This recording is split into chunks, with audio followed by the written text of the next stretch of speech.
IPL पाई धोनी को जोरदार प्रस्तुति नेट्स रे करुछंती छक्का चौका वर्षा 23 रे मुंबई को भेटिबो चेन्नई सुपर किंग्स।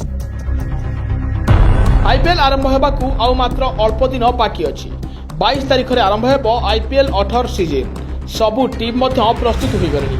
प्रथम मैच रे रॉयल चैलेंजर्स बैंगलोर एवं कोलकाता नाइट राइडर्स मध्य खेला जिवो। आउ 23 तारिख रे धोनी को चेन्नई सुपर किंग्स और मुंबई इंडियंस मध्य मुकाबिला हेबो। एही मैच पूर्व धोनी को किछि फोटो और वीडियो सोशल मीडिया रे भाइराल होइछि। आईपीएल पाई धोनी एबे चेन्नई टीम रो खूब प्रैक्टिस करुछंती। दीर्घ वर्ष हेबो अंतर्राष्ट्रीय क्रिकेट को अलविदा कहितबा सत्ते भी धोनी को बैट रु एबे भी छक्का बसुछि। बोलर मानकु लंबा लंबा छक्का मारी धुलेई करुछंती कैप्टेन कूल धोनी। एबे धोनी फॉर्म को फेरिछंती बोली कहउछंती फैंस। गत आईपीएल रे धोनी को फॉर्म भल नथिला। एबे आईपीएल 18तम सीजन खेलिबे 43 वर्षीय धोनी।